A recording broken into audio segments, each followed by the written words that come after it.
The meeting is now live. Over to the Chairman of South Northamptonshire Council, Councillor Anthony Baggott-Webb. Thank you very much, Richard. Welcome. Good evening, councillors, officers, members of the public and press to this remote full meeting of last full meeting of South Northants Council. Before we move to the agenda, I would like to introduce my Vice Chairman, Councillor Rosie Herring. Should I have any technical issues and drop out of the meeting, Councillor Herring will take up the chair until I'm reconnected. So moving on to item 1, apologies for absence, Natasha. Thank you, Chairman. We've had apologies from Councillor Gregor Hopkins and Councillor Sandra Barnes this evening. Thank you very much. Item 2, declarations of interest. Members, do you have any interest to declare on any items on the agenda? You're taking that as a no? Okay, thank you. Nobody's put their hand up. Item 3, minutes of the council. Do you agree as a correct record the minutes of the council meeting held on the 24th of February 2021? Agreed. Agreed. Agreed. Agreed. Agreed. Agreed. Agreed. Okay, appears to be nobody saying no. So that motion is carried. Thank you. Sorry, Chairman, I was indicating to speak. Oh, okay. Sorry. you- I had raised my hand, but it presumably missed. Thank you. Yes, seen it Could now. I just point out, because you'd be disappointed if I didn't on this, our last meeting of this council, There's an apostrophe. that on page 9, minute 40, number 1 says there was no 1 month until South Northamptonshire Council would cease to exist.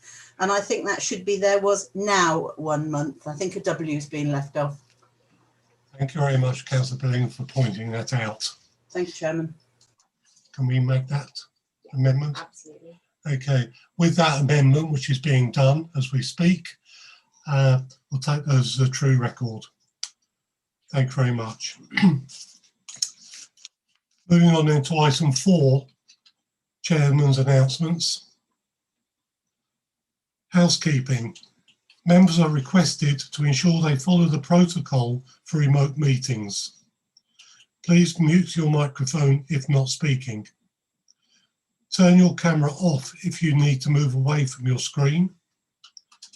Use the raised golden hand to indicate you wish to speak. Natasha will be monitoring this and keeping me updated. I'll be trying to watch it as well. Wait for me to call you to speak and do not speak over each other. Thank you. When voting, we'll be using the online poll and I will let you know when you are able to vote on the recommendations, and you should vote either for, against or abstain. You will have 30 seconds to vote when the poll comes up on your screen. Next item, civic duties. Well, I have this week been fortunate to carry out 3 civic duties, which is probably about the only 3 that I'm doing in my period as chairman. I was first of all invited to attend a virtual attendee at the Northampton Borough Mayor's Civic Service held this past Sunday at All Saints Church in Northamptonshire in support of the current Mayor, Councillor Brian Sargent. Very interesting service and a lot of dignitaries present actually in the church. Yesterday, I presented the 2009 F1 cartoon depicting the scene of celebrations in Brackley Marketplace when Ross Brawn's team won the F1 Championship in 2009 to the Brackley Town Council Mayor, Chris Cartmel. And also yesterday, myself and Councillor Rosie Herring were delighted to present the Chairman's charity cheque of £6,200 to the Brackley Community Hospital Trust 2020. The cheque was accepted by Carol Billingham in her role as chairman of the trust. This is the money that has been raised during both Councillor Herring's term of office and my own term of office, both which have been impacted by the pandemic. As the last civic leadership team for SNC, Councillor Herring and I were delighted that we've been able to help such an important cause as Brackley Hospital, who are providing a vital service to all residents of Brackley and the surrounding areas. Now I'd like to move on to a period of reflection. Members, as we pass the 1-year anniversary of the first UK COVID lockdown, let me ask you to join me in observing a minute's silence in memory of those who lost, in solidarity with those who have endured hardship, and in thanks to those who have worked so hard. So I'd like to start a 1-minute silence and put your microphones on mute from now.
Thank you very much.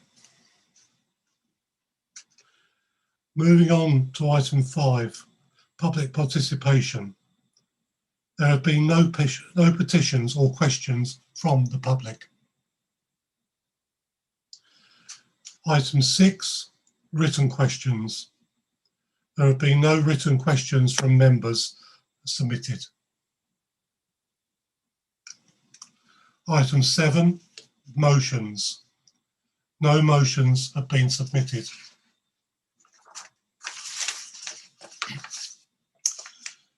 Item 8, announcements by the leader of the council and the chief executive.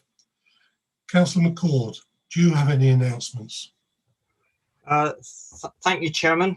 I don't have any announcements as such, but as this is our last meeting and we have just a week left to go until tomorrow, I do want to thank all members, past and present, of this authority for their contribution to the authority. We all come into local politics to make our place just that little bit better, and everyone, irrespective of whether they're a party or not, has that one aim. And I certainly think that has been borne out by all the members that I've come in contact with in South Northampton. And to all our staff, I wish to thank them for their efforts over many years, but especially the last one. They've been magnificent, and I appreciate all that you have done. To all the partners, the many outside organisations, working together we are stronger, and especially to those in Cherwell. I want to put on record again my thanks to Barry Wood and all members of Cherwell, because we had a very successful partnership up until a couple of years ago. And can I thank my present cabinet members and those that have worked with me over the past few years, and especially to my deputy Phil, who's proved invaluable in his support. And on the subject of support, I've been ably looked after by 2 PAs, Dee Fagan and Kate Adams. Now, apparently they say I have my own unique ways of working, but they have been brilliant, and I thank you all. So thanks, Kate and Dee. My final words of thanks are to those to whom I refer to as the SNC Widows and Orphans Club, the wives, children, husbands, partners who've all been left alone. And especially can I put on the record my thanks to my own daughter, who's had to put up with a lot while I've been doing what she refers to as boring council work. We've all been, in my view, one big happy local government family.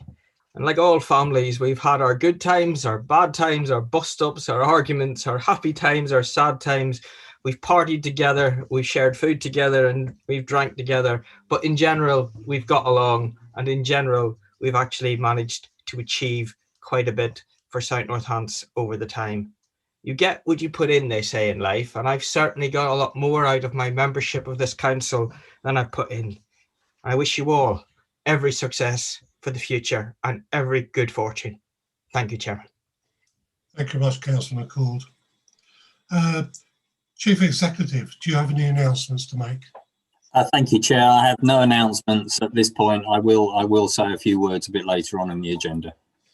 Thank you. In which case, moving on to item 9. Do I have any questions to the Leader of the Council and Chief Executive? Are there any questions? Sorry, Councillor Walker. Can you hear me? Yeah. Yes. Yeah, it's not a question as such, but as far as Ian is concerned, I have no problem with the fact that I would like to thank the council. Would it be possible for the minutes that we, the councillors of South Northants, would like to thank everybody that Ian has already spoken about, as opposed to we change it to we, if people are agreeable with that. Do members agree with that? It looks like there's a majority. Thank you. Councillor Billingham. Thank you, Chairman. The question I would ask of the leader is, does he really believe that he has got more out than he has put in? Because I think his commitment to South Northamptonshire has been absolutely wonderful and self-sacrificing almost. And I think as an independent, I can say that it is my opinion, we have had an excellent leader during Ian McCord's leadership of this council, and I think he's put in a lot more than he really realises he's done, and he's put in a lot more than he's taken out. Thank you, Chairman. Thank you very much for those comments, Councillor Billingham. Thank you, Carl. Okay. Any other questions, or we move on to the next item? I don't see any further hands. Thank you. Moving on to item 10, Scrutiny Annual Report 2020-21. I believe Councillor Wiltshire, Councillor Elaine Wiltshire will present and propose the report.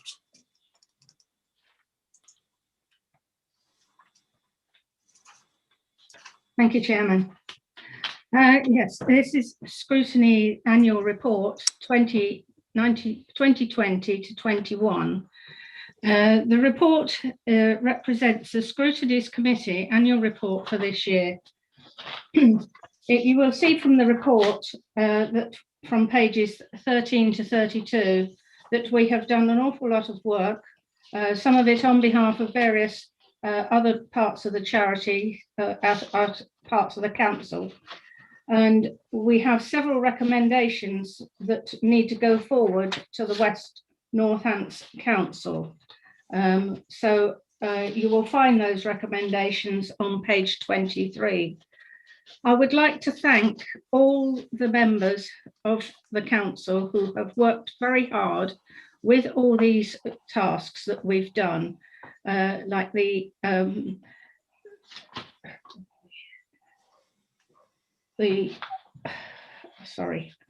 all the working groups, the transport working group, the health working group. We had the climate change working group, and we've had an awful lot of input from the officers, and I would really like to thank them very much for all their hard work in putting all the reports together. So if you look on page 23 and 24, you will see all the recommendations for that. So I do ask that this report be noted. Thank you. Thank you very much, Councillor Elaine Wiltshire. Is there a seconder? Councillor Pritchard. Councillor Pritchard, do you want to speak now or later in the debate? Later in the debate. Thank you very much. Does any member wish to speak on the report?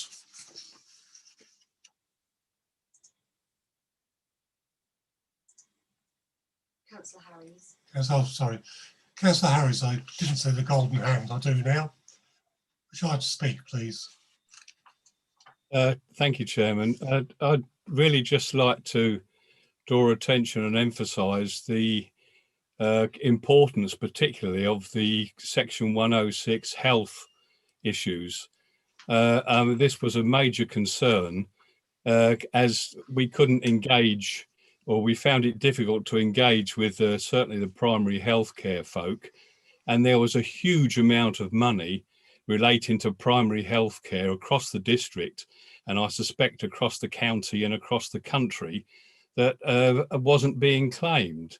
And I think this framework that is now in place in South Northamptonshire, and we hope will be adopted by West Northamptonshire, is absolutely crucial and could result in, over the period of time, tens of millions of pounds being spent to the benefit of our residents on primary health care across the West Northamptonshire area.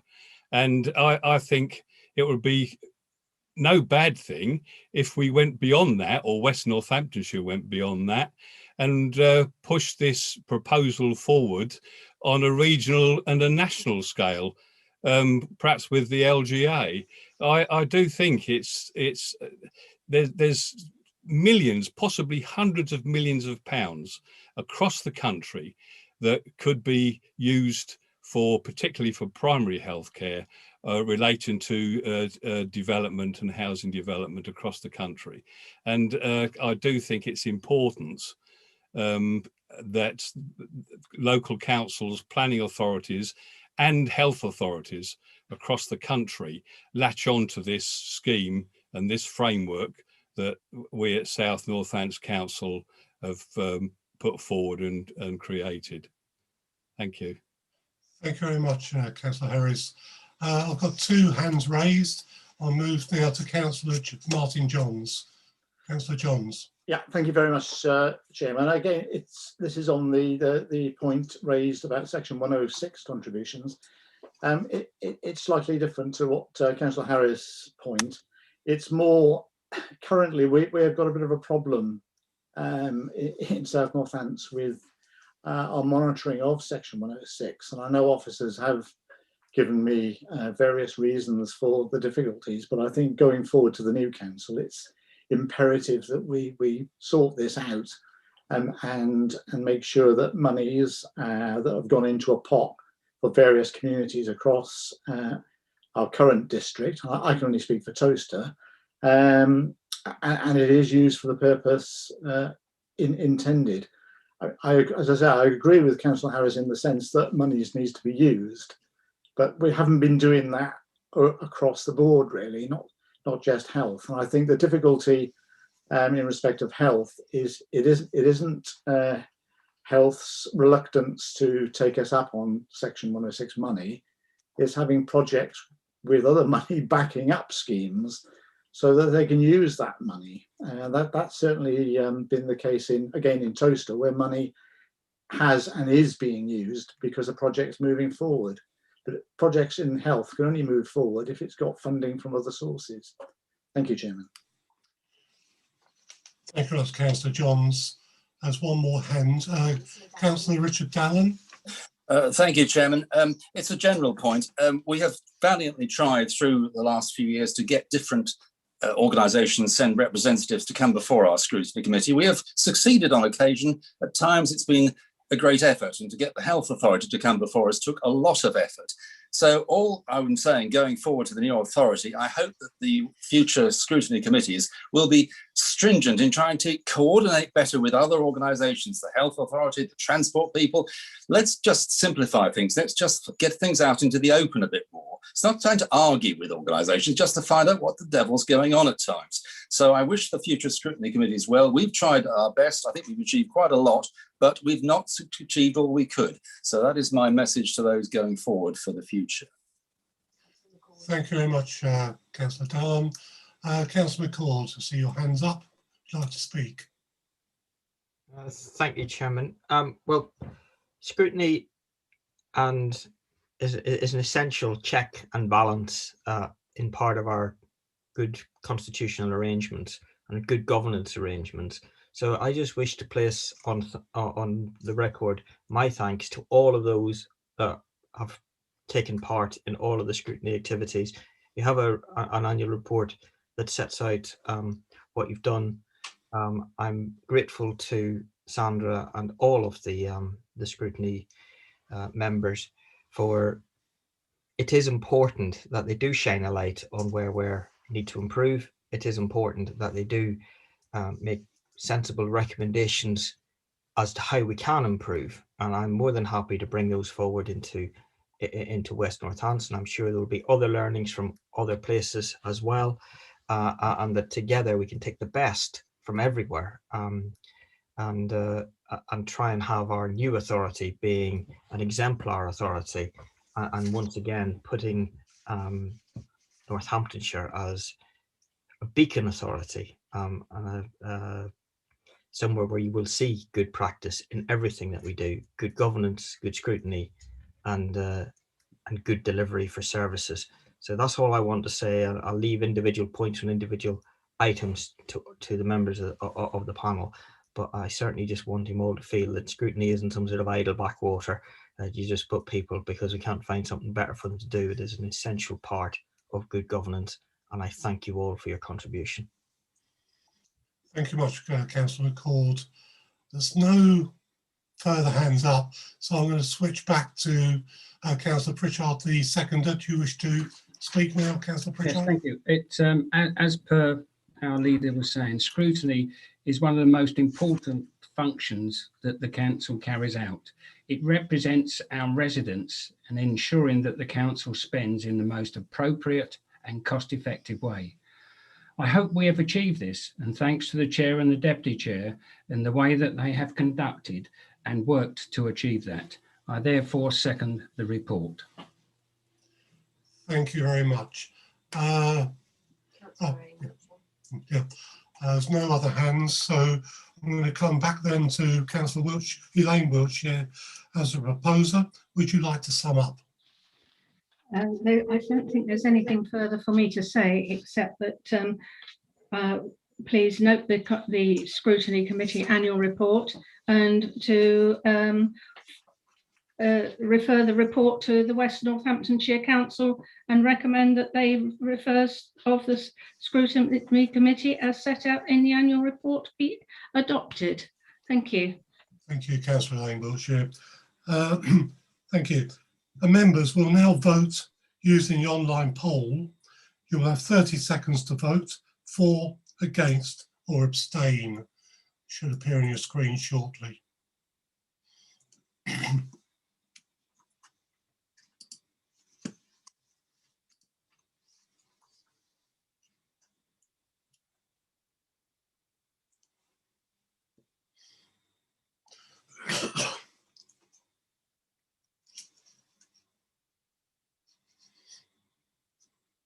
That's all councillors in attendance have voted. And the result? Unanimous for. Okay. Everyone's voted in attendance, and the unanimous decision, the motion is carried. Thank you very much.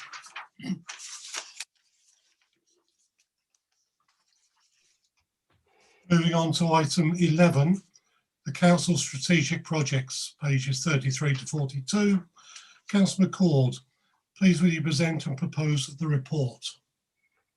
Thank you, Chairman. It gives me enormous pleasure to present this report. Now, we've entitled it the Council Strategic Project, but it could easily be entitled SNC, Our Legacy, Our Gift to Our Residents. As you go through the report, we can set through many of the things that we as a council have been doing over a number of years. And it is in some ways really nice to see how they've all come together and how it all fits. I'll be the first to admit that not everything that we did had universal approval, but I also think that many people now see that the vision, the expectations that we had, and the hopes and the ambitions that have been delivered. When you see things like the Brackley Leisure Centre and pool and the Toaster Leisure Centre, we can at least say to the people of South Northants, as we finish tonight, your leisure facilities will be good for at least another 20 years. I was in the Toaster Centre for Leisure last week for a quick preview, and when the restrictions lift in 3 or 4 weeks' time on the 12th of April and people can get back to leisure, I suspect they will have that wow factor again, because it's not been one of those refurbishments we keep moving an artificial wall around. It is a fantastic result. With it was positively gleaming, because the last time I went there, it did look tired and in need of a bit of love and care. It's certainly been given more than just a bit of love and care. And also, when you look at things, you know, like the water meadows, it's been a fantastic green lung for Toaster for a number of years. I remember I was portfolio holder for finance when we bought I think we bought the second tranche of that, the southern bit towards the race course. And you know, sitting in the office as I used to, and look out and you'd see that area in daily use, and you can set forward or see what the vision now is to move it forward, to help biodiversity, to keep bits of it green, to keep bits of it a bit more managed, and again, a great legacy for Toaster, a great legacy for South Northants, an area where people can come and exercise and go for a walk. And I'm sure people will still continue to want to bring that forward. And then we have other areas, the Spawn Arcade car park.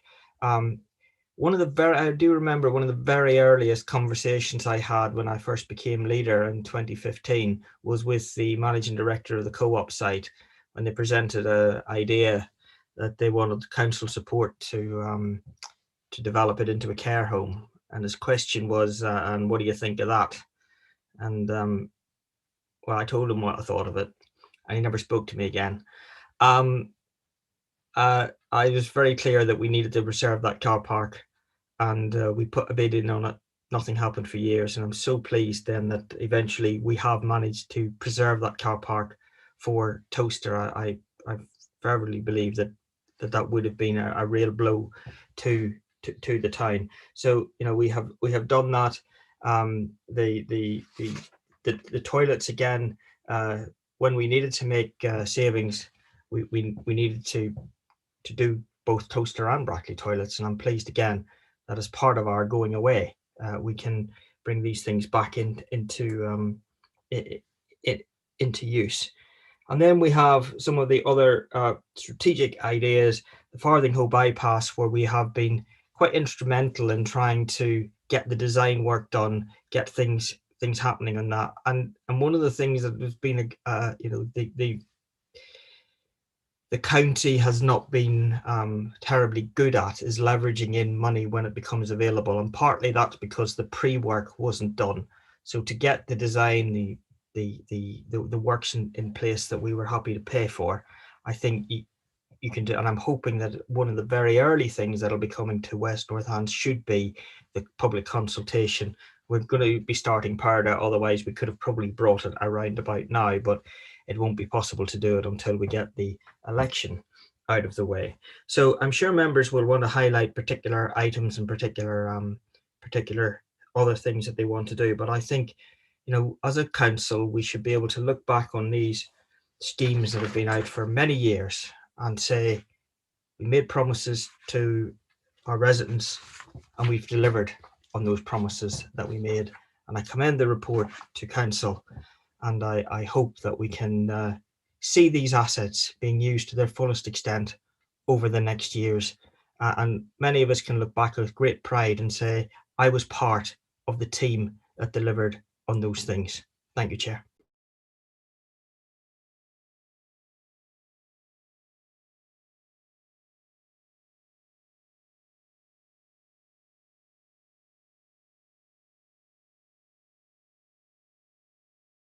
Chairman's on mute.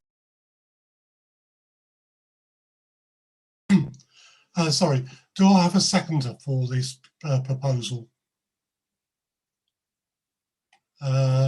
Councillor Roger Clark. Thank you. Does any member wish to speak on the report? And I see 2 hands are up. The first hand was Councillor Loft.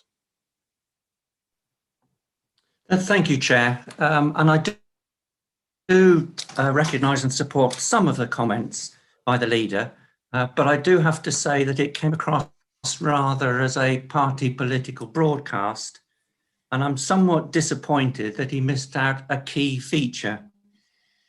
The only way that this council has managed to actually achieve much of that is through partnership.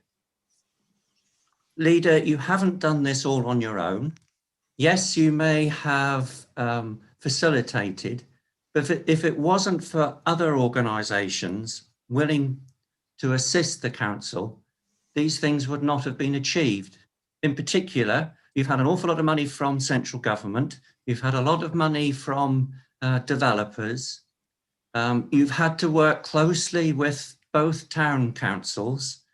And although you mentioned the toilets, you mentioned other facilities within Towcester, I would remind you that the funding for those came from Section 106 agreements, which stipulated that the money had to be spent in Towcester. So you actually didn't have any choice but to do those. And equally, you've not taken on the ongoing maintenance of the toilets. You've handed that over to Towcester Town Council. So it's the Town Council who really, I think, you should have been congratulating and not bearing it all on your own shoulders. And I think one lesson that you've got to learn going forward is that you cannot do things on your own. You have to work in partnership with others. And I sincerely hope that West Northants Council will take that on board. Thank you. Thank you very much, Councillor Lofts. I'm watching the golden hands come up. The next one on my list is Councillor Richard Talon. Yeah, thank you, Chairman. Well, I think South Northants Council can be proud of what we've achieved. I'm going to overlook the negative words we just heard. Let's talk about what we've achieved as a council. These things would not have happened if we had not made these choices. We chose to do what we have done. I look forward with great anticipation to revisiting the Towcester Centre for Leisure. It does sound extremely exciting. I was delighted as chairman of the council to co-open the Brackley Leisure Centre, which was a marvellous achievement. I'm sure that is going to be well patronised when we can go back there. The Water Meadows. It was this council which decided, 8-10 years ago, the leaders at the time and prominent members to seek to purchase that area of land. What a difference it's made. When you have the busy A5 just a few yards away, you're in a rural oasis. This is an achievement by this council. Likewise, the car parking. We'll now be able to park our cars in a decent way in the Spa Arcade car park and spend a penny, or perhaps I should say spend 20p. But whatever, let's be proud of what we've achieved. Let's not continually say, this, no, that, no. It is a great achievement. And I, as a South Northants councillor, I'm delighted to be part of it, a very small part of it, but I congratulate, it's the whole council that has achieved this. Thank you very much, Councillor Dallin. Seeing some applause. Councillor Dermot Banbridge, you're next. Thank you. Thank you, Chairman. Chair, can we have it in order? I was before Dermot. Sorry, I ran for ages. I'm trying to watch the technology. Well, the blue hands do it in order on the right-hand side in the participant screen. They come up in the order people put their hands up. Okay, I will see if I can follow that, Councillor Bignell. In which case, Councillor Bignell, would you like to speak first? I would like to speak on the particular projects I've been involved in as cabinet member and dispute some of the stuff that's gone on so far. I'll start with the Spa Arcade car park. This land and building were acquired after much wrangling 18 months ago with overage money, not Section 106 money, that came from the sale of the old council offices at Springfield. And that had to be spent within the town. I agree that, but it was overage money, not Section 106.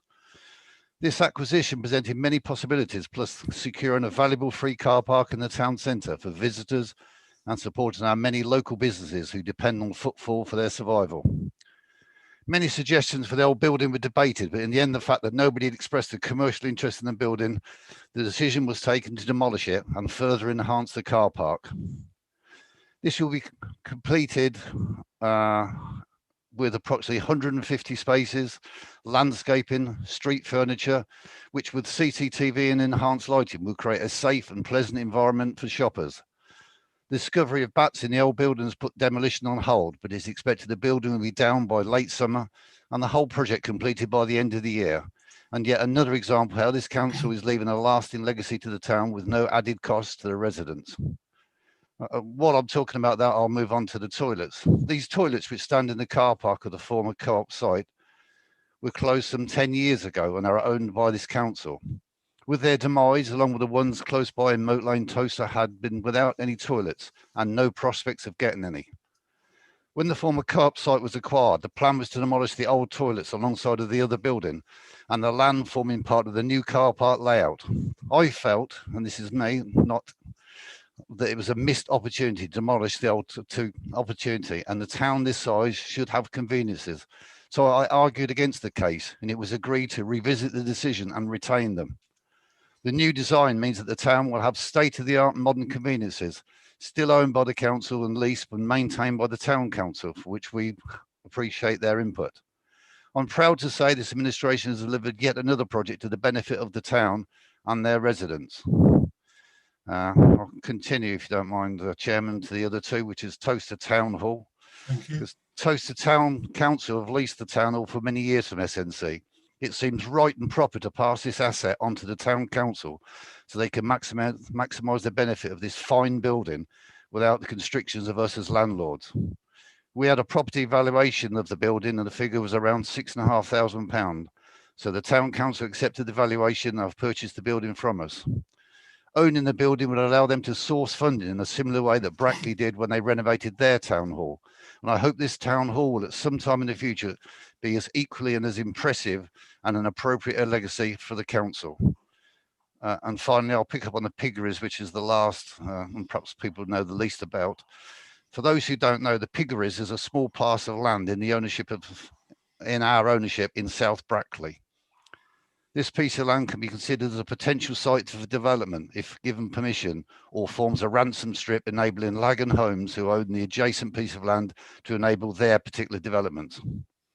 As a piece of land, it's worth probably £10,000 with no permission, or about £500,000 with residential permission.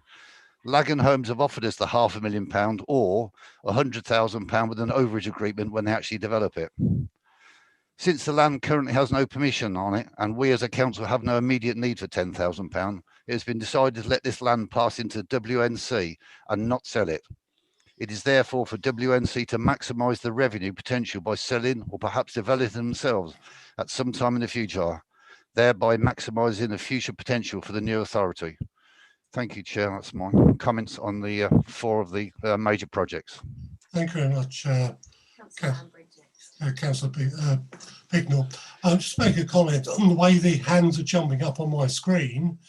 I will take Councillor Bambridge next, then Councillor Townsend, and then Councillor Cooper. Councillor Bambridge, please. Thank you, Chairman. In 2012, the £45 million Moat Lane Towcester regeneration project was announced. This was a major scheme for SNC and included the sale of our old Springfields offices for redevelopment, and was driven by much enthusiasm of councillors, officers and of our partners. Although enjoying wide support from Conservative and Independent members, we did get objections from the Liberal Democrats, and in particular, the sale of Springfields for redevelopment, which, as we've heard, the £1 million overage we got from the very carefully designed sales agreement, it is that paid for the development, the purchase of the car park, the Spon Arcade car park, and it is that has paid for the refurbishment to a very, very high standard of the new toilets, and not, as the Lib Dems now boast, thanks to their lobbying and government grants. And I'd like to just say, in the words of our monarch, recollections may vary. going on with the Moat Lane development, we're also very, very proud of our forum, which it was built, and the whole development, in fact, within 9 years, which is pretty remarkable for any authority with such a big agenda. There's, of course, has got the state-of-the-art library and registrar's office. The old ramshackle buildings in Scrubland have gone. We've now got beautifully designed new housing and shops, both of which are now occupied and under businesses. The once hidden overgrown moat now proudly overlooks the mill with its excellent ales, and the water meadows, which you'll hear about shortly, have been bought for the enjoyment of our residents. And I should also mention our 170 space long-term car park on Northampton Road, which also is free of charge. And we were told was going to be doomed to constant flooding. Well, in the 5 years it's been open, it's only been closed on 6 occasions, and only once has it been totally covered in water. And even that wasn't enough to have done any serious damage to any vehicle had it been there. In all, the Moat Lane project has resulted in the acquisition and provision of about 400 parking spaces, all free of charge to users. And of those, 250 are additional to those that were there before the project. In the history of Towcester, many believe, this is the most significant development that has taken place here since the Romans, and that was 2,000 years ago. Thank you, Chairman. Thank you very much, Councillor Bembridge. Moving on then, Councillor Townsend, would you like to speak next? Well, following on from Councillor Bembridge, I'm speaking as one of the older councillors, but I always, we of course a council as a South Northants cannot do things on its own, and it has to draw in partners, and it's a skill in drawing in partners which is really important. I mean, I remember, go back to one of our chief executives, Ken Whitehead, the Yorkshireman, who always said, this is an enabling council. He kept on lecturing us, and he was quite right. You know, we have to work with others. And actually my proudest bit that I look back, and I think we as a council, is Moat Lane project, and in particular the water meadows.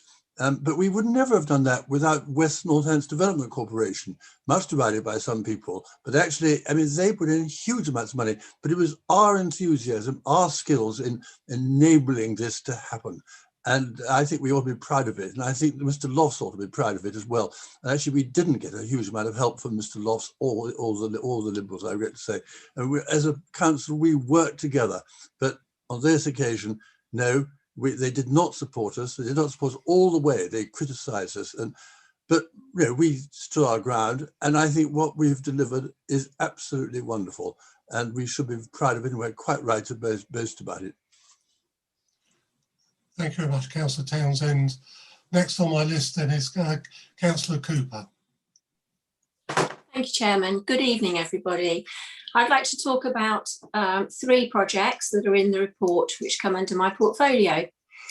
I am incredibly proud to be a part of South Northants Council, who invested £4.5 million into the major refurbishment of Brackley Leisure Centre. One of our key priorities is to improve and support the health and well-being of our residents. Funding this incredible redevelopment goes a long way to achieve this. Our main objective was to improve our swimming provision within the district, as Brackley Swimming Pool on Manor Road was nearing the end of its lifespan. In November 2018, the newly built swimming pool area was opened by Olympic swimmer Mark Foster. We've provided a fantastic 6-lane, 25-metre swimming pool with accessible steps and an adjustable hoist, alongside a dedicated learner pool and a changing village, a seated viewing area and a cafe. We facilitate learn to swim lessons for children and adults, for school swimming lessons, along with fun swim sessions. Before the pandemic, swimming had increased phenomenally due to these new facilities. And I know that our residents are super eager to return as soon as we are able to reopen. I'd like to also talk about Towcester Centre for Leisure. Despite Toaster Centre for Leisure having to close due to the pandemic restrictions, the planning, preparation and refurbishment work has continued. South Northants Council has funded this £1 million refurbishment project, which started in September and completed on schedule. Our leisure facilities and contracts officer, Andy Wallace, has ensured that these funds have been spent incredibly wisely with superb attention to detail, resulting in a complete transformation of the centre and ensuring its long-term future for our residents. I'm so proud to say that the transformation absolutely exceeds all expectations. I was there on Monday with Ian and a couple of other members, and it is absolutely stunning. The refurbishment work sees redecoration of the reception area with new flooring throughout the main areas, the construction of a new beautifully tranquil multi-purpose studio, perfect for yoga, Pilates and more. One wall, you'll have to see it for yourselves, but I want to try and describe it. One of the walls is completely mirrored and the opposite wall has been decorated with a forest scene. It's beautiful, absolutely beautiful. The fitness suite has been extended by 20%, along with an extension to the spinning room. We have a complete rejuvenation of the swimming pool area, including new fully accessible disabled changing facilities, a poolside hoist, complete refit of the refurbishment of the changing rooms and showers. We've got high and low level painting and maintenance of the flume structure, and the poolside handrails have been undertaken, which now look as good as new. And this was a real bugbear for me when we started this project. It was a real bugbear because it looked awful. It was so tired. It is stunning. It's as if it's a brand new swimming pool area. The walls have been painted white, which gives the whole area a fresh and much brighter look. I'm very excited for Toaster Centre for Leisure to reopen its doors when COVID restrictions allow. Existing and new members will greatly benefit from the high quality improvements delivered through this £1 million refurbished programme funded by South Northants Council. And if I may, Chairman, I've just got one more. I'd like to talk about the Toaster Water Meadows project. I'm incredibly proud to work with SNC's project team for the rejuvenation of the water meadows in Toaster. The water meadows were bought, as we've heard, by South Northants Council in 2009 and 2011 to enhance our provision of wellbeing for our residents. Work will start at the Northampton Road entrance to the water meadows with the creation of a gateway and welcome area into a wonderful picnic and children's play area. New bound gravel pathways around the northern field will enable easy walking with pushchairs, wheelchairs and for mobility scooters, and this will continue through into the southern field. Our Healthy Communities team have produced an activity action plan to complement the Water Meadows development, which sits within our sport and leisure strategy and our Building Stronger Communities strategy. And this plan draws together a coordinated delivery of activity across a wide range of interests to maximise the use of the water meadows for everybody. Our goal in the southern field is to preserve the natural habitats of the water meadows, management of the meadow and grassland, its biodiversity and its cherished bird life and wildlife. We're providing an invaluable public space for our residents, supporting leisure and health and wellbeing, whilst also conserving natural heritage and ecosystems. And I want to take this opportunity to thank and congratulate SNC's team of officers for their commitment to this wonderful project. The water meadows are remaining open to the public for people to exercise, walk their dogs and enjoy while observing social distancing.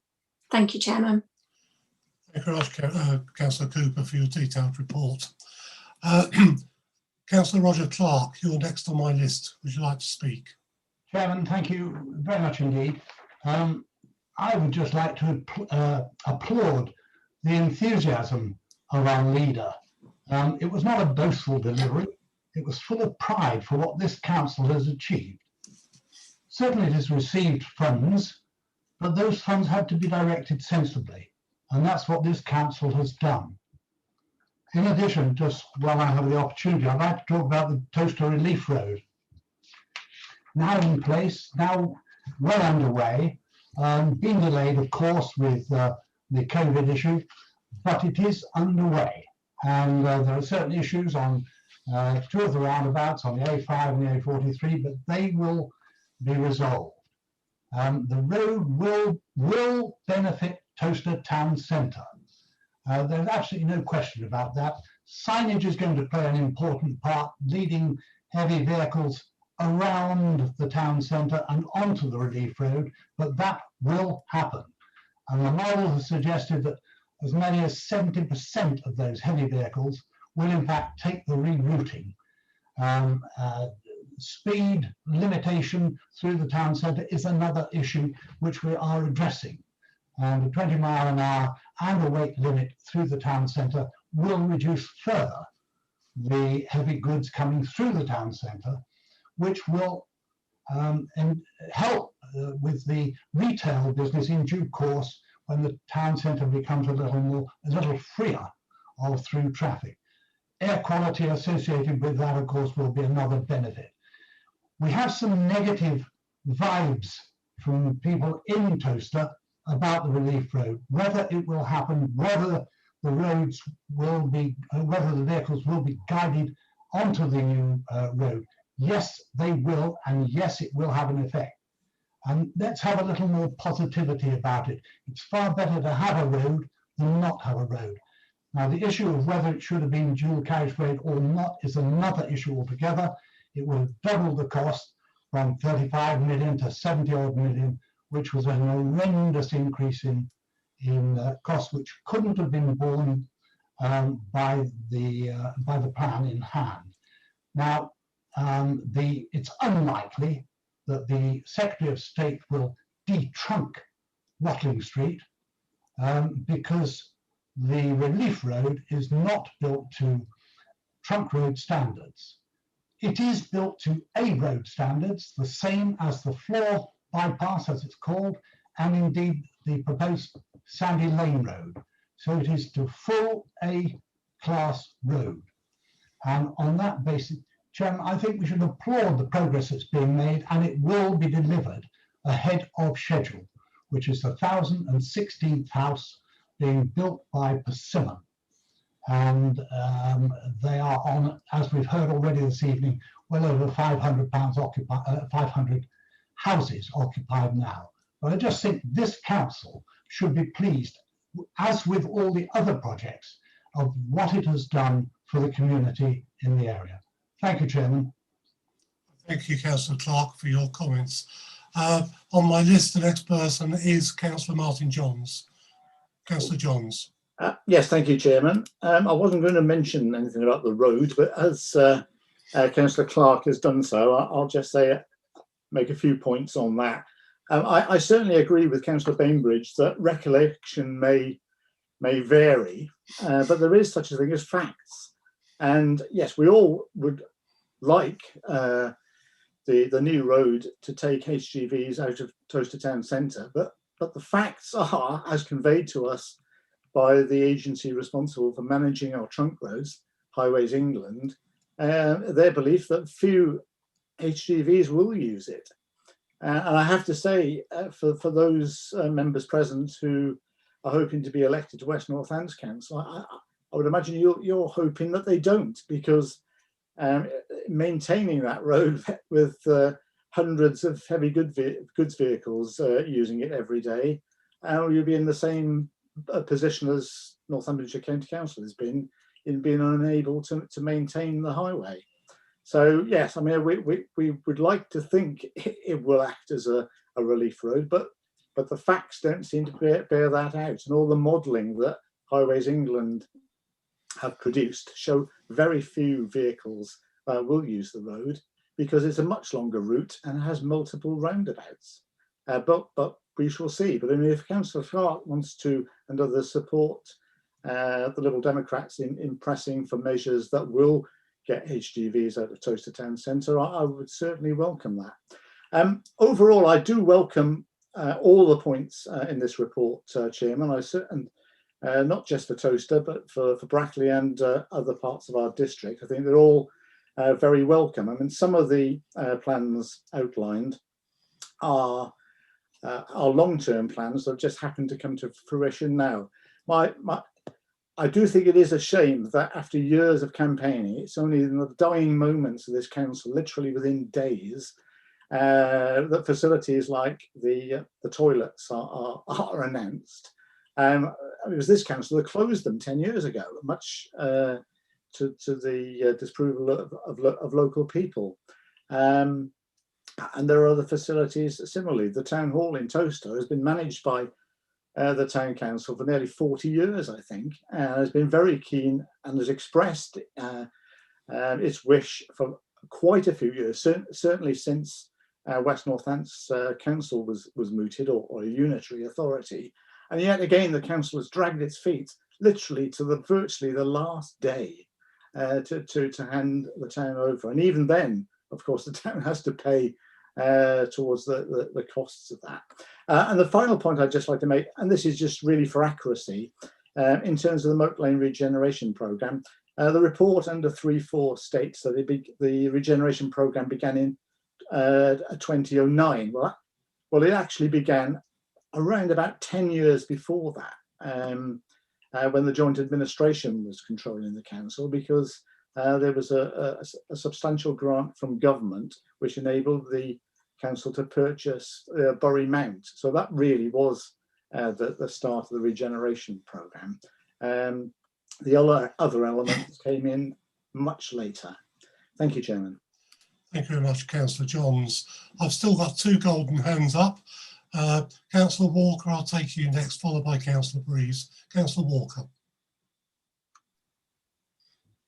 Oh, I can wake up now, can I? Well done. I have never heard so much pessimism, pessimism and doom and gloom from the Liberal Democrats in all my bloody life, excuse the expression.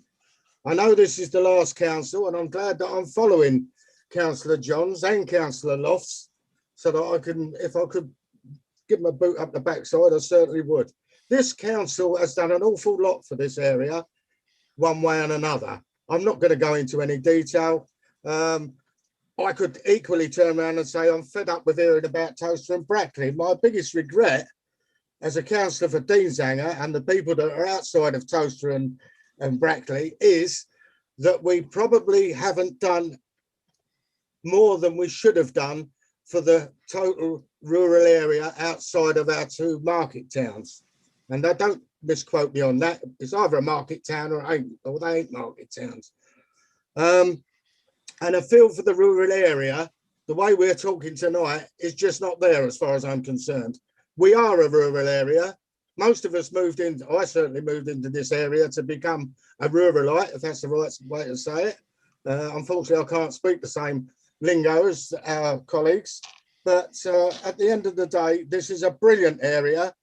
The councillors I've been here for 18 years now. All councillors, whether it be whatever political party, have had their input into getting us where we are. And that, as most people have said before me, we need to be proud of that. Whether I've had any influence on that, I'm not too sure about it. I'm not overly bothered. But as I say, the one regret is that we didn't go far enough into what I would call the rural areas.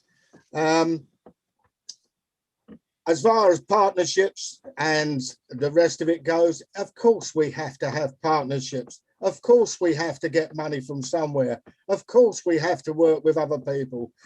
It's a shame the Liberal Democrats don't really want to work with anybody, because all they're interested in, as far as I can hear this evening, is what they can or cannot do for Towcester. Well, I'm sorry, Liberal Democrats, I'm afraid that you'll get the same battering as what you did before at the previous election. So don't talk to us about electioneering, because I think that's exactly what you've been trying to do, moving and pushing doom and gloom. Thank you very much, Chair. Much, Councillor Walker. Can I bring Councillor Breeze in now, please? Thank you. Just to reflect that actually, just taking Councillor Martin's comment about change and it only happening now, it often takes a period of change to bring about change. So if you look at the last year and the enormous change, a lot of it to the good that we have experienced, and And in fact, I look at the recovery project, which has been run out of Oxford University and is actually run by a friend of mine. And she will recount how up until COVID, getting any change, any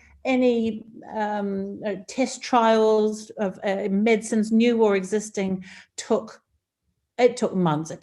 They were able to turn around the recovery trial in 5 days, and in a year they have found new therapies for COVID.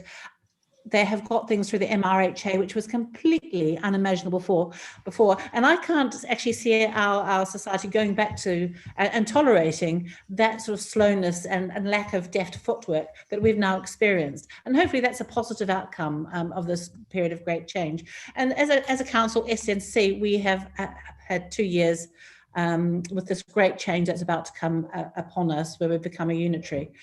And so things have happened. Our hand has been forced, impediments have been removed, and we've all been kickstarted into doing things that have been on the books for a while, but have now happened. And I'm just going to touch on 2 that I'm affected by. Farthinghoe bypass.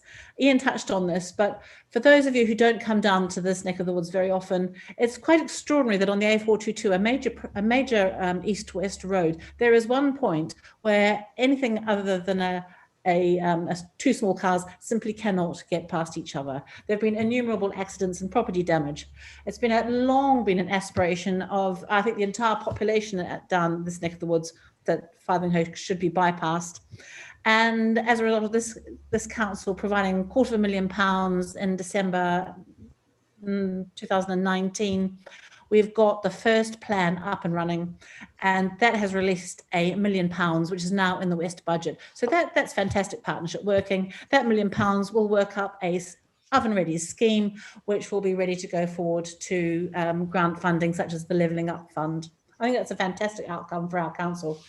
And today, touching on toilets, I was very pleased to put on some lippy, try and sort out my COVID lockdown hair, get dressed up and go and present to Brackley Town Council the keys to the public conveniences in the Market Square, which are being handed over to the Town Council along with a sum for refurbishment.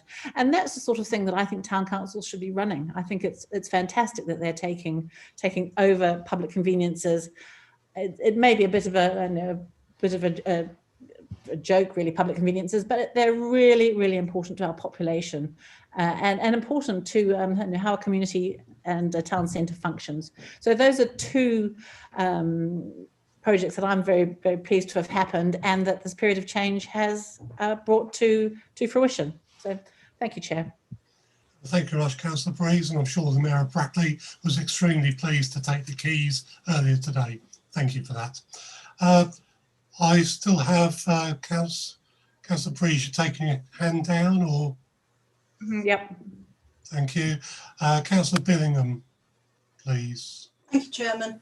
I've sat very patiently here during this last discussion. At times it sounded a bit like a diatribe, and it sounded like people were having to be very defensive about the achievements of this council. And whilst I may, apart from 4 years of my 31 years on this council, have been always in a minority group, I have chosen to call it a minority group and not an opposition group. I know that one of the councillors in the Conservative group has always taken delight in referring to me as the opposition, and I've always taken delight in telling him that I wasn't.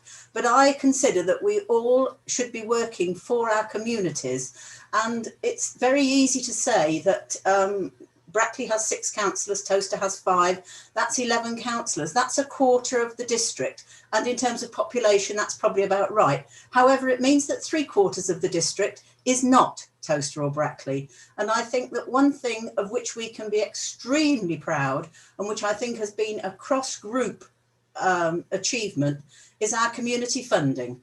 Because had we not had sound financial management that enabled us to use quite a bit of our new homes bonus for community grant funding, there would be an awful lot of facilities within our villages that would not have been achieved over the last, can't remember how many years it is since new homes bonus started. But I think we've been diligent, and I think we've been careful, and I think we have exercised superb financial management to get that done to the benefit of the greatest number of people living in our whole district during the last 8 or 10 years of this council. And I, for one, will be signing off as a member of South Northamptonshire Council with a great sense of pride and achievement that we have all done as much as we could and as well as we could to ensure the well-being of our residents. Thank you, Chairman. Thank you very much, Councillor Billingham. I believe Councillor Clark already had his slot as seconder. So I'm going to move back then, there's no more hands, to Councillor McCord to sum up.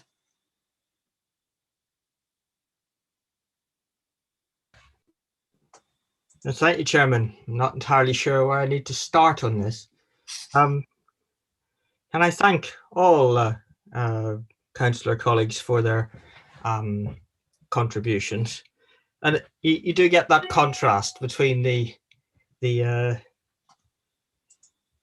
words from Carol, who often when she speaks and throughout all her time on the council, as she said, she's not necessarily been in an administration party, but administration, I know, have taken a lot of recognition of what she said, and she's actually probably achieved more by her approach at not coming at things at times head on.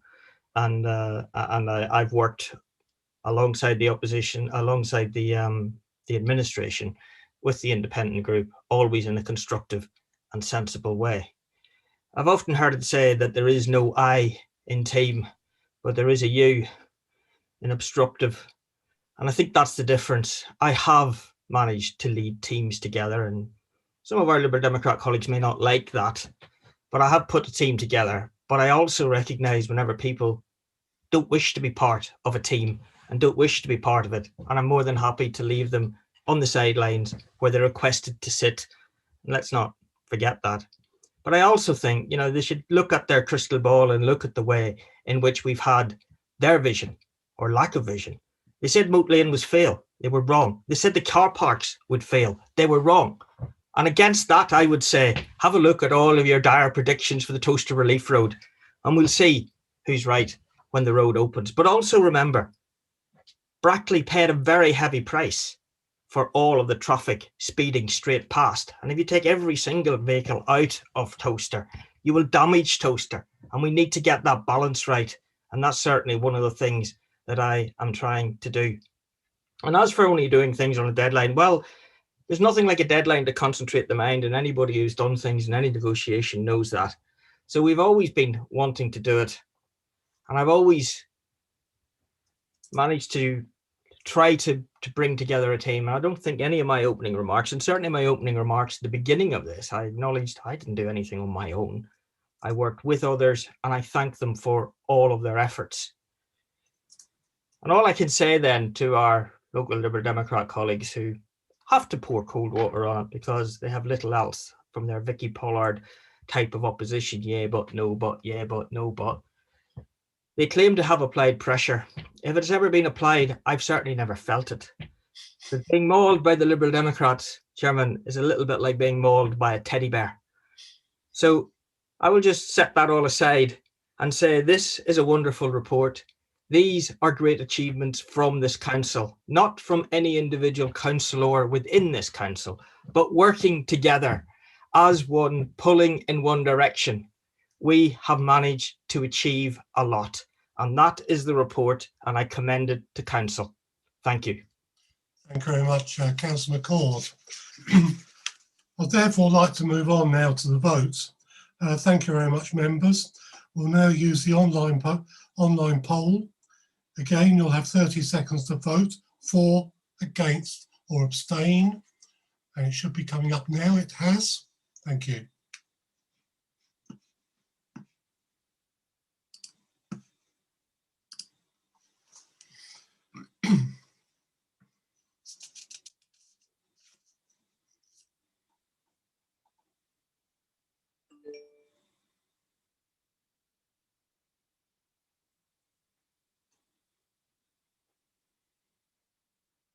When you're ready, Natasha.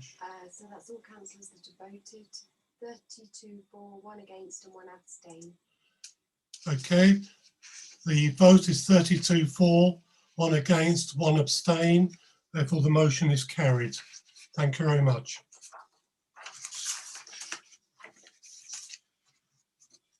Moving on to item 12, close down activities, including the separation from Sherwell.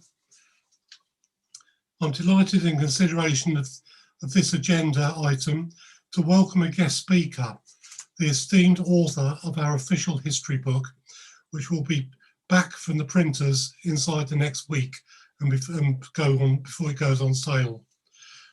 Members will each receive a complimentary copy, as will each member of staff. Let me first thank Councillors Harry, Townsend and Grant, who have steered this book, as well as Councillors Dallin, Elaine Wiltshire, Bignell and Banbridge, Addison, Barnes and Billingham, who have all helped with this direction, proofreading, alongside Assistant Chief Executive Peter Holt. Most of all, let me please pay a tribute to Margaret Hawkins, its author. Margaret has interviewed dozens of current and former members and staff, as well as partners, residents and business people. Her research has been fastidious, including reading 47 years worth of council minutes. What a task. And the scouring of both news coverage and annals of the county archives. Margaret is a retired librarian and an active member and archivist of Northamptonshire Historical Society. And with the publication of this book, I think we can add her titles, that of official historian of South Northamptonshire. Without further ado, and in offering on behalf of all members my huge thanks, let me please introduce, to say a few words, Margaret Hawkins. Over to you, Margaret. Thank you, Mr. Chairman. Well, I must say I've thoroughly enjoyed this project. As you said, I've spoken to a great many helpful and often very charming people, and I've found out a lot I did not know about South Northants. I don't live in the district, well, don't quite live in the district, but I always find I have a feeling of well-being when I'm in it. And I've enjoyed trying to identify just what it is that makes it so special. And I know that that was just as important to the project instigators as was chronicling all the council's activities over the years. And I hope that when you receive your copies next week, you'll feel I've succeeded in both respects. I must say, I'm not expecting the book to reach the bestseller lists, but I do hope the remaining copies will be snapped up and enjoyed by South Northants citizens. Although I've written a number of articles, this is my first book, but having had my appetite stimulated, I'm not sure it'll be the last. And I'd like to thank the South Northants Council for giving me the opportunity. And in particular, Councillors Townsend, Harris and Grant and Peter Holt for their support, direction and encouragement throughout the process. And also Councillor Billingham for lending her eagle eyes. When I moved to South Northamptonshire, 27 years ago now, I wanted to live in a village, but nothing ever became available. So I ended up in Duston, almost within touching distance of South Northants. And as Duston regains its independence from Northampton, I shall technically live in a village after all. I look forward to being part of the same local authority as South Northants, and I hope that that district's values will make their influence strongly felt as part of the new authority, Mr. Chairman. Thank you, Margaret, for joining us this evening. I'm sure, like myself, my fellow councillors look forward to reading what sounds like a fascinating and interesting book. Thank you very much. Councillor McCord, would you like to present and propose the report?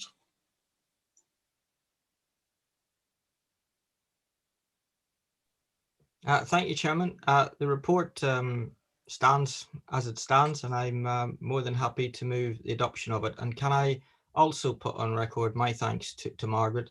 I think we had about 3 hours together in 185 Watling Street, or whatever it had become by that point, going over many of the things whilst I've been leader. And I'll be interested to see what or how much of it gets into the into the book.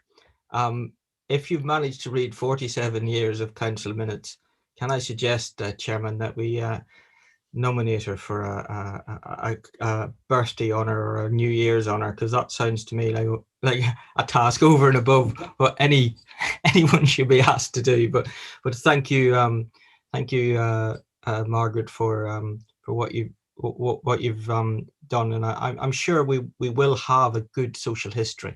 And the only thing I'll say to you, certainly my vision for West North Hants is to bring those values and that culture and that ambition that South North Hants has shown into West North Hants Authority, if at all possible, working with everyone from everywhere, bringing the best of what we can get. And that was how we will be a successful authority with that fresh start and bright future that I've been promising for over a year now. Thank you, Chair. Thank you very much, Councillor McCord. I was going to try and hold a copy of the book up this evening, but unfortunately I don't think the publishers got it quite ready. So I failed on that need. Is there a seconder for this proposal? Councillor Townsend. Councillor Townsend, thank you very much. Do you wish to speak or reserve your right later? Muted. You're muted, Councillor Townsend. Sorry, I didn't realise that so greatness thrust upon me. No, I think that what this is shows what we've achieved. I personally would love to thank Margaret, because I think that she has worked incredibly hard to bring this together. I did have this bright idea, and the main reason for this book is that if we don't have this book, that in 10 years' time, or even in a year's time, people won't know about South North Hants. I mean, it will just go into the ether. But there will be something here of us left, and in 100 years' time, people will come back and see what was there. And if you just to think just one thing, you think 47 years ago there was no such place as South Northamptonshire. There is now a recognisable geographic. We are recognised as a place. And we have a character, and I hope that character needs to live on, and it will live on in this book. Thank you. Just wondering, Councillor Townsend, whether we could have a signing ceremony in the book shop in Brackley. Yes, if you ask me that, yes, absolutely, of course you can. April the 12th we reopen. Thank you very much for that. Does any member wish to speak on this report? No hands. Councillor McCord, as proposer, would you like to sum up? Nothing further to add, Chairman. Thank you very much. Thank you, members. We'll now vote using the online poll. You'll have 30 seconds to vote for, against, or abstain.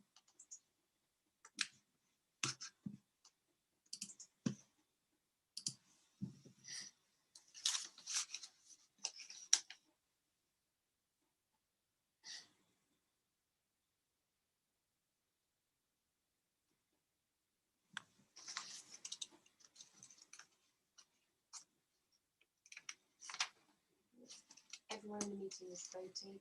32 for, 1 against, and 1 abstention. Okay, the motion is carried. Thank you very much for everyone's participation in this. And again, thank you very much, Margaret.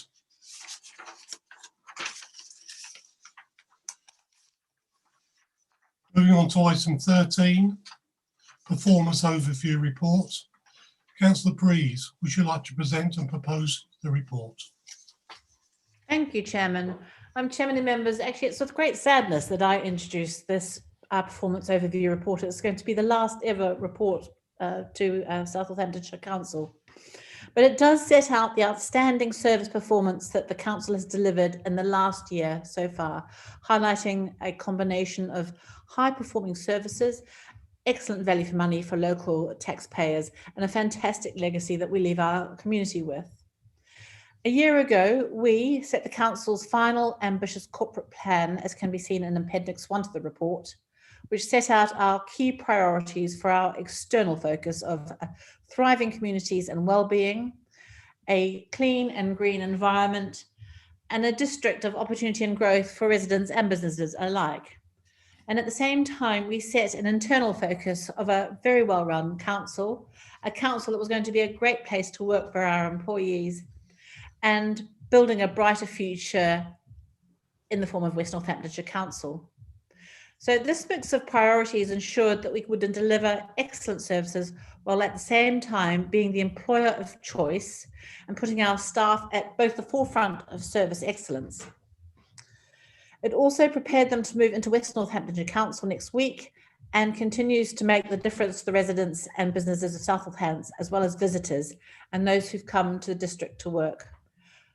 But what a year it's been in the meantime. Yesterday, we as a nation reflected on a year in lockdown. Tonight, we can reflect on how our staff decanted from the forum to homes overnight and continued tirelessly to deliver all our services to residents, often from dining room tables and spare rooms, and almost without hitch. As well as that, many of our key staff continue to work outside, delivering frontline services to residents uninterrupted, such as refuse collection, street cleansing, environmental health licensing, housing, and many more services. 3 of the appendices are a quick reference infographics. Appendices 2 and 3 show the help that we've given to our local community to find jobs, particularly relevant and successful in this COVID crisis of the last year. And Appendix 6 shows performance highlights from across our key performance indicators. We have delivered excellent performance as this report sets out, and it's gone well beyond business as usual in these exceptional times. In the main report, from paragraph 3.5 to 3.19 and section 4, we set out the outstanding performance this year by performance measure. I don't intend going through each one individually. However, I would encourage members to take a few moments to look at the Council's many achievements in the last year, and indeed we have considered many of them in the last hour. So I welcome members' observations and questions on the report, and thank you, Chairman. Thank you very much, Councillor Breeze. Do I have a seconder for this report? Councillor Grant, thank you. Do you wish to speak now or later in the debate, Councillor Grant? I'll speak now, if I may, Mr. Chairman, and thank you very much. This indeed is a great opportunity tonight to actually bring to members' attention the astounding work which I know all our departments have carried out in the last year, given the COVID situation. But in particular, I want to talk about paragraph 3.19, Chairman, which is reference to the customer services. And it literally was the last part of the service to be breaking up from Cherwell when we were in the process of changing. We got to the middle of March. As members will know, this is the time when the council's is its busiest because council tax bills are descending. We've got a new team coming together. We've got people being trained. COVID comes, the building closes down, and effectively we are literally in a new set. And what has been outstanding is the way that our officers and the staff have delivered amazing customer services. This is a credit to Jeff Kent, who, as many of you may know, has secured the job at the new North Authority, Simon Mills, and obviously to Richard Ellis and Andrew Hunkin for their support. But the team themselves have been outstanding. We set a target. We said, before, this is going back the previous year, we wanted to see 90% of all calls answered. We wanted to see 70% of calls answered within 30 seconds. And the report now shows from April through to January, amazing sort of 95%, 96% answered, and certainly within seconds. This is amazing. And for all of us during COVID, how many companies have we contacted and always been told, sorry, due to lack of resources and due to COVID, it will take longer to deal with. Our staff have really delivered, but it's not just the phone calls, Chairman. It's also the work that goes on with regards to emails and the post. And we had people in the building, you know, dealing with the post. We had people dealing with emails. We've been very, very fortunate and blessed to have an amazing internet in terms of website.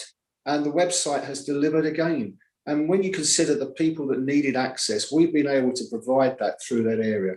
So it's been a challenge. It's a challenge that I spoke with the staff last week on a Zoom call. I've never seen such a great motivated team. I'm delighted that they will all be part of the new authority. But what a wonderful way to leave our authority with the knowledge that our communities, our residents, our businesses, when they needed help, they got it from South Northamptonshire. That is something I will always be eternally proud of. And it's a credit to everybody that's been involved, Chairman. And it's an honour to have been responsible for the last 2 years to deliver that to our communities. Thank you, Chairman. Thank you very much, Councillor Grant. Following through on the golden hands, the next one on my list is Councillor Walker. I'm doing well tonight, aren't I? Can I draw attention? I think Dermot's behind me, but I'm probably going to take a bit of his thunder. I would specifically like to congratulate, thank, honour, whatever we can do for our bin men. A lot of my residents and a lot of residents around South Northants, I think, are more than appreciative of the bin men being out every day of the week when they can be out, especially through this COVID crisis that we're dealing with at the present time. There must be some, you know, really stand back opportunities whereby people could turn around and say, well, I can't really go and do this job because of COVID. And I'm pretty sure, and I can't quote anything on this, but other industries do that. But I think it's right and proper that we congratulate our bin men, and you know, we make a song and dance about them if it's the right way to do it. They've been fully compliant throughout the COVID period, and equally, I think as far as having the bins in South Northants compared with other areas, which I know have bags, you know, it's encouraged residents and it's helping the, as much as I'm not overly bothered too much about the climate change because I ain't going to be here that long, but at the end of the day, we've been fully involved with recycling and the various aspects that go along with it. And one of the reasons I do bang on about this, because there was a stage going back about 8 or 9 years ago when I used to chair the waste management team, and I was always on their side, if that's the right way to put it. And I'm very surprised that other councils have not taken up the opportunity to do what we do. So again, as I say, I think we should more than congratulate them that we, you know, they deserve medals for being out and about when, you know, other people are sitting indoors because of the worries of COVID. Thank you. Thank you very much, Councillor Walker. Next on my list is Councillor Bambridge. Thank you, Chairman. Well, Alan's stolen most of my thunder there, and I thank him very much for that. It has been amazing. And, you know, we've heard a lot about nurses, and for goodness sake, I'm not for 1 minute saying anything more than most highest praise for them. But there are others who've been out there and risking their lives. 2 of the bin men that Councillor Allen talking about in Milton Keynes actually died from COVID. So that gives you some idea of what they've been doing. But Alan's covered it so well, I'm not really going to say any more about that. But the other thing to mention, on top of everything else with COVID, our tonnage of waste has gone up considerably across all areas, up to 30% in some areas. So they've got more work as well, and I thank them for that. But I'd also like to widen in my portfolio and speak about other members of staff and officers who've been out and about in the general world out there, and our environmental health and licensing teams. They've both been very active, well outside their normal areas in many cases. They've been out and about, they've been working together to a great extent. Licensing obviously has work to do in pubs, and we've had a number of pubs that have broken the rules and they've had to go out there, and that hasn't yet gone away, because all the ones that have been threatened with prosecution are appealing it. So that's going to go on for a little while. One or two of them have submitted and paid up, but also we've been involved in track and trace, and while that's been heavily criticised for the government, it's been working incredibly well. And I think somebody will probably correct me, but I think it's about 90% success rate in Northamptonshire, and this is the end of the line, our people, because when somebody tests positive, the organisation behind it all tries to contact them, and as they fail at various stages, it comes down to the local area, and that's one of our environmental health team actually banging on the door of somebody who's got COVID and probably doesn't know it, to tell them what they need to do. And also we've had teams walking the streets in Corby trying to make sure people follow the rules there. So I won't say any more, it's getting late, but you know, and there's other staff as well, I'm sure, in other areas. And I've not heard one word of complaint from anyone. And they all seem to be so enthusiastic with it as well, which is absolutely fantastic. And bless them all. Thank you. Thank you very much, Councillor Bambridge. Last on my list looks like Councillor Ken Pritchard. Over to you. Thank you, Chair. I'm probably the youngest serving member of the council this evening, and I wish I could say that with regards to my age, but that's another story.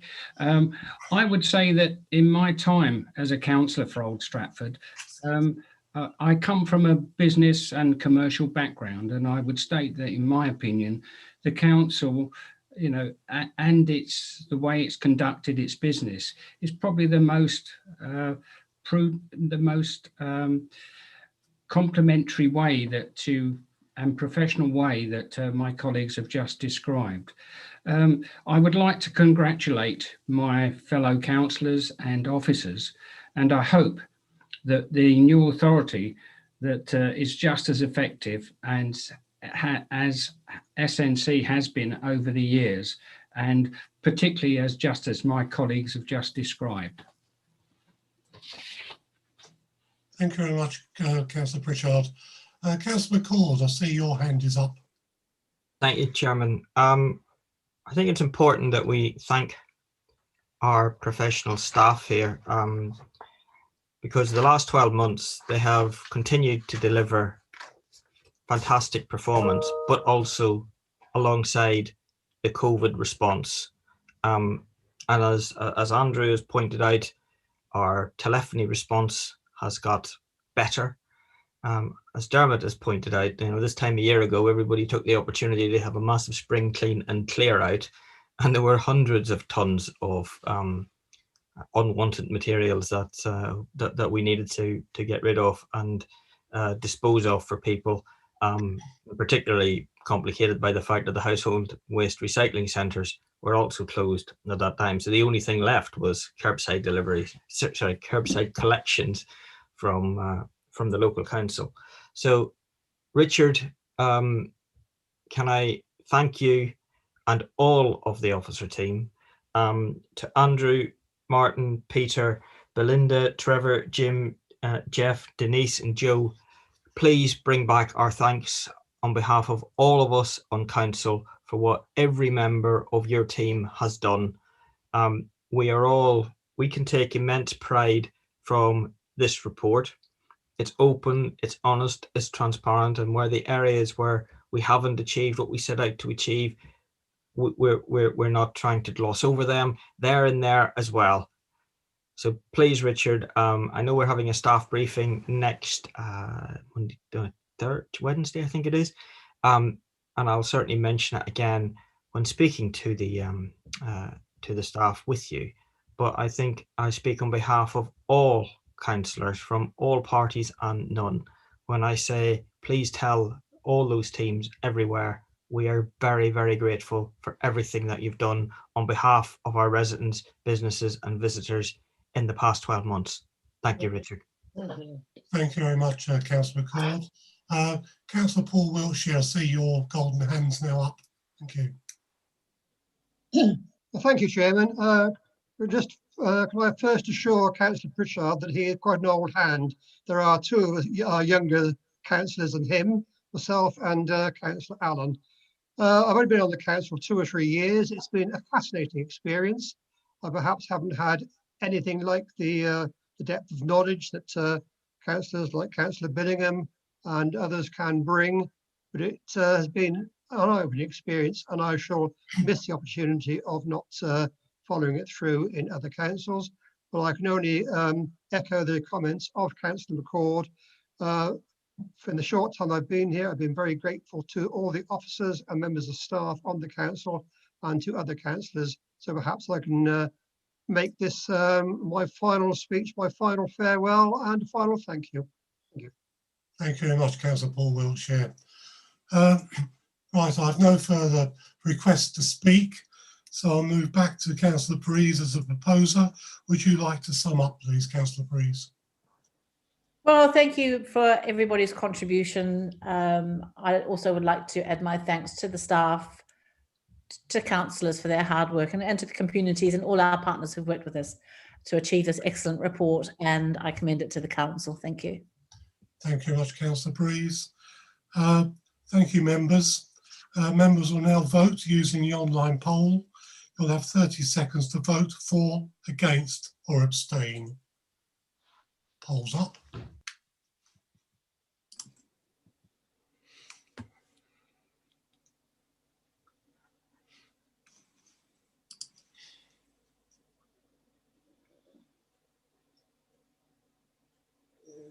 Everyone that's in the meeting seems to have voted, and that's unanimous, Chairman. Okay, I can declare the vote is unanimous. Therefore, the motion's carried. Thank you very much. Moving on to item 14, urgent business previously agreed with the chairman. There is one item of urgent business and there is a little bit of business straight afterwards. So let's take the urgent business first, please. The Chief Executive has just one thing to add to the report. Councillor McCord has confirmed that Councillor Carol Clark will come off Planning Committee.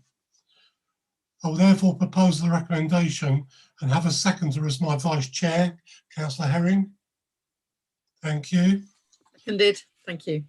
Does any member wish to speak on the report? Councillor Rawlinson. Councillor Rawlinson. Come off mute. Yeah, thank you. It does feel a bit like sort of speaking at one's own funeral. I would just like to query whether in 3.6 the role of chair of the community funding panel needs to be included as a change that doesn't have to have anything done with it. And the only implication I would see is that the new portfolio holder would need to be consulted on in respect of the final sets of minutes of the panel. Just a quick comment. We've heard great things about this council this evening, and I believe we leave South Northamptonshire in a good place. We've done that not because we're administered by any particular party, but because of individuals. A council is made up of individuals, individual members, and individual officers, each playing their part. And a good council is more than the sum of its parts. This area has benefited from members who, in general, have dedicated huge amounts of time to being responsive and supportive of the needs of their residents. They are engaged with the work of the council and will provide clear strategic direction when required. And we have equally benefited from a team of very professional officers who are also responsive and supportive both of the members and the residents.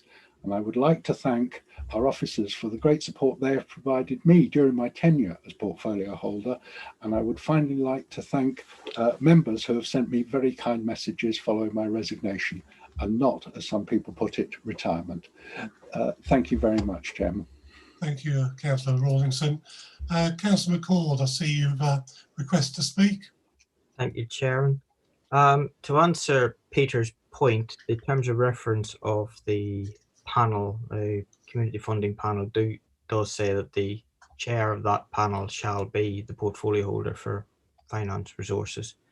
So unfortunately, Peter, when you made your decision, that one goes with we'll go to Rebecca. But I also, can I just say thank you, Peter, for everything that you do. I do regret your decision. Nonetheless, I respect where you're coming from. And I want to thank you on behalf of everyone. And you know, you might have had your differences with others, but I think you and I have never had any differences. I thank you for your advice. I thank you for your input, and I've certainly always valued your opinions. I've always valued everything that you've contributed, and certainly the position that we leave as a council is in no small part to the way in which you and Martin and others have managed the finances.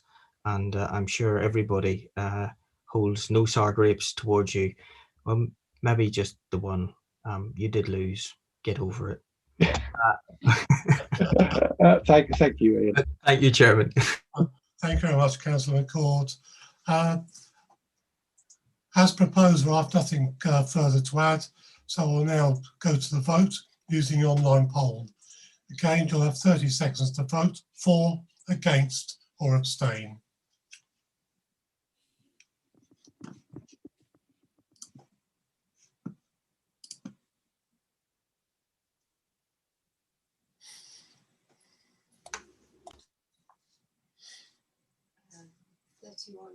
For, 2 against and 1 abstention. Okay, the motion is carried. Thank you very much. Moving on then to the second item on the agenda now. I'd like to call upon Richard Ellis to say a few words. Thank you. Thank you, Chair, and thank you, members, for indulging me at this time and allowing me a few moments of reflection from an officer perspective. I do apologise, there might be a slight bit of repetition in terms of comments that others have made, but I'd just like to put a sort of officer perspective across at this point in time. So when reflecting on our journey over the last 3 years, I came up with yet another soundbite for SNC that may have passed others by. We've had to deal with more complexity than any other local authority in the whole of the UK. Whilst others have had to deal with Brexit, the pandemic, the business as unusual, and LGR in Northamptonshire, SNC have also had to dissolve our long-standing partnership with Cherwell and set up a new standalone organisation to then manage the transition into the new unitaries. That is more than any other council across the country, and I defy anybody to dispute that fact. I took over as your chief in October 2018, and I know at that time many of you were concerned that we would be the poor relation coming out of the joint arrangements with CDC.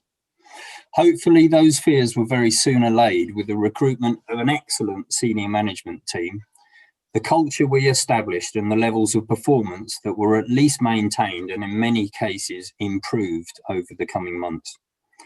I know many previous colleagues have come to regret their decision to join Cherwell at that time, although in truth, I'm not sure that they would have been successful in any competitive process for SNC.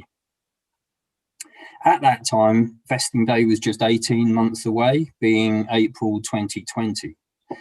Given the short time frame, we sharpened up the strategic business plan, identifying the key priorities and setting our plans to deliver the highest quality services on a day-to-day basis, but also realise some of the longer term ambitions for the council, and we've heard on some of those today, through the identification of a number of key strategic projects.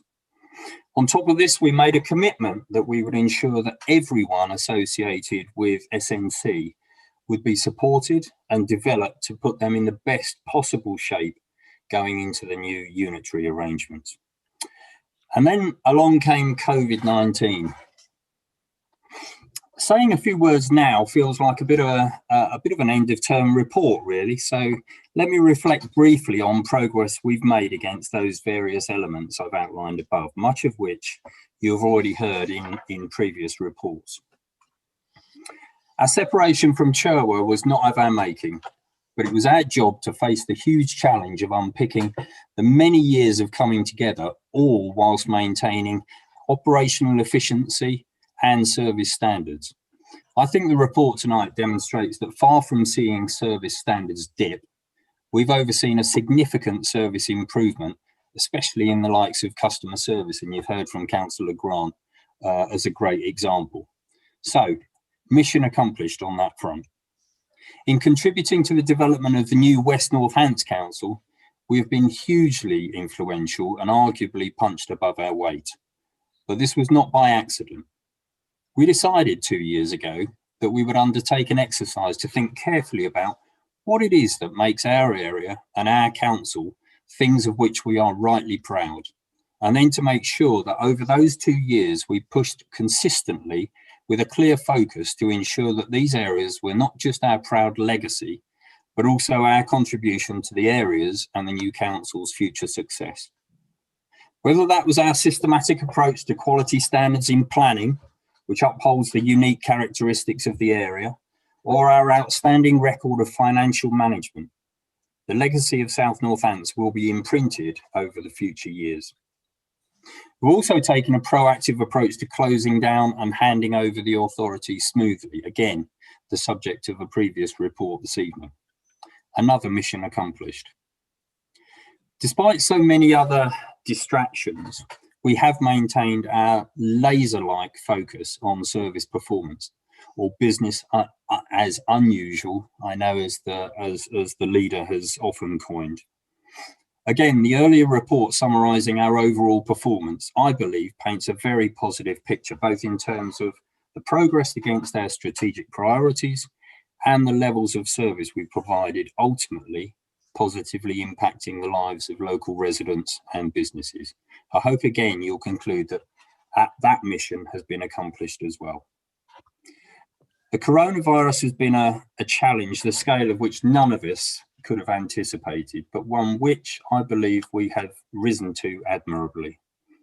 We haven't just managed to maintain virtually every service, but for the enforced closure of leisure centres, but we've delivered so much more than normal, paying a huge volume of new grants and benefits, a vast increase in the environmental health team's work, putting a roof over the head of every single rough sleeper, bringing in a hub to ensure alongside parish councils and community groups that no local person went without food, medicine, or someone to talk to. The businesses were supported through this perilous and shifting landscape, and at the same time collecting up to 1,000 tonnes of extra domestic waste each month. Now, the pandemic is far from over, but at this point, I'd say that our mission is certainly being accomplished.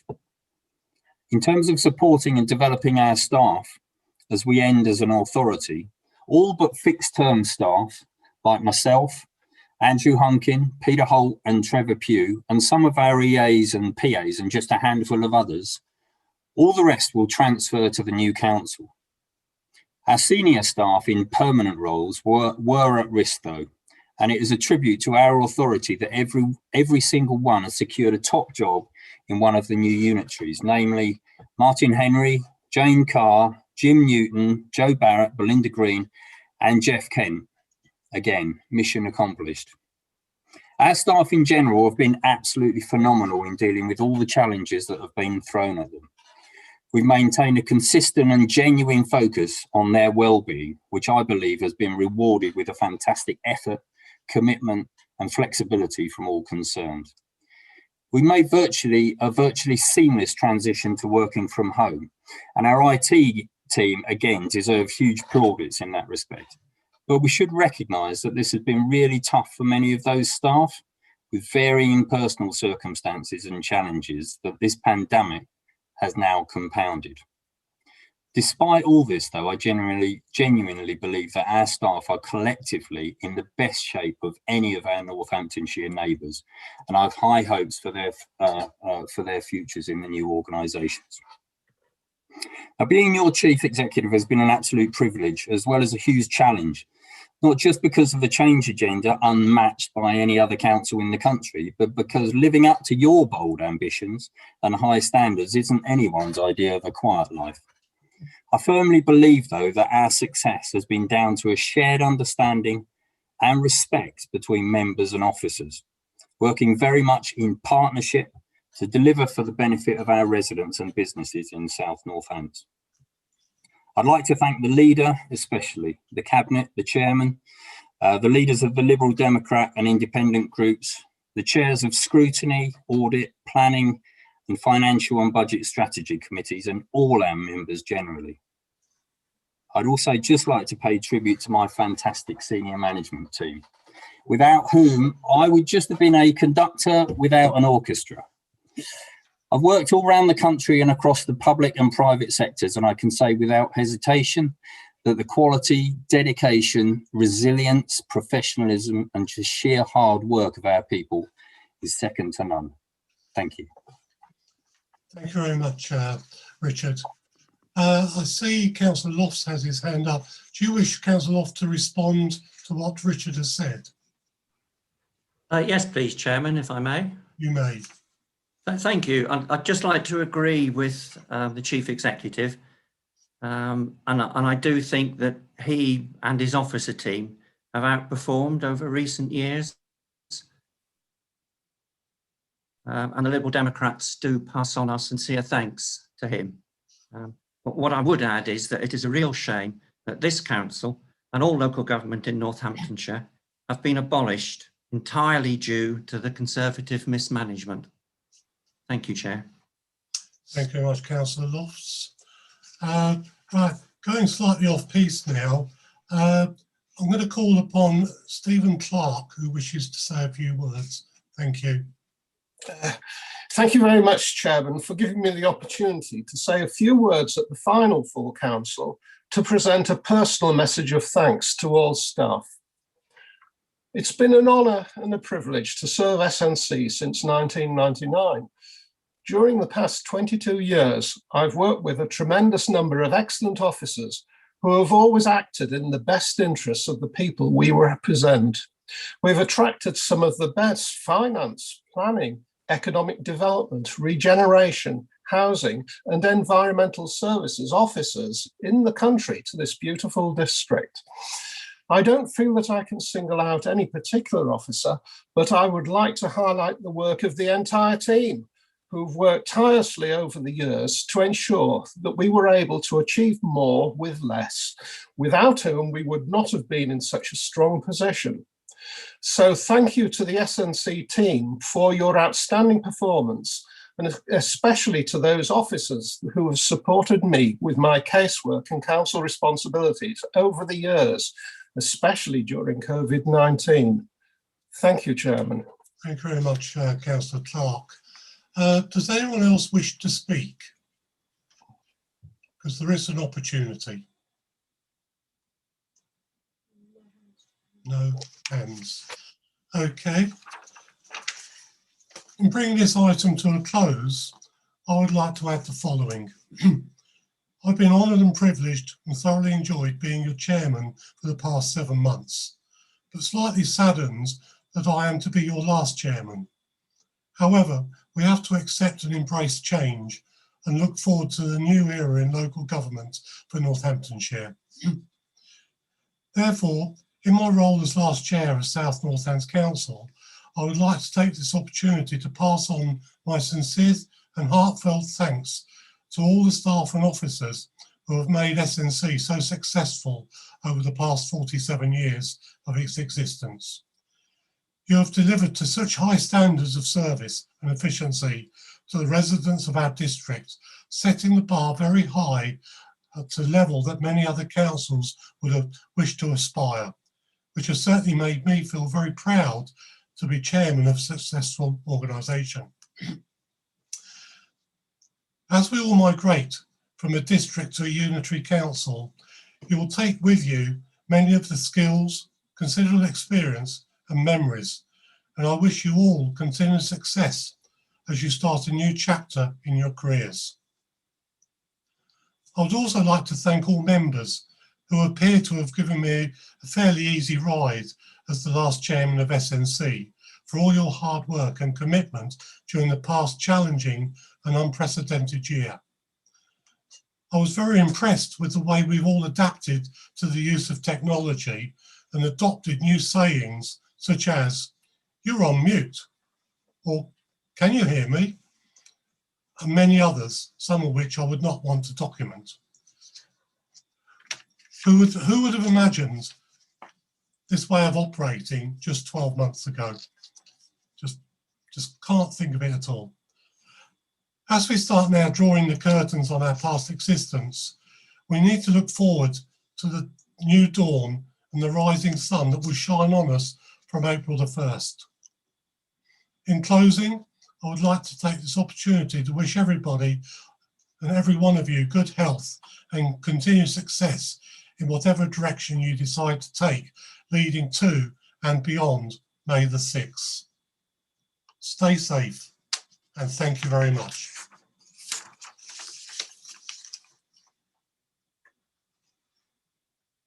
That concludes the final council meeting of South Northamptonshire Council. I will now close the meeting. Thank you, councillors and officers, for attending, and I hope members of the public who have been watching have found the meeting interesting. Again, please stay safe. Councillors, please mute your microphones and turn off your cameras while the broadcast is turned off. We'll still be here. Thank you.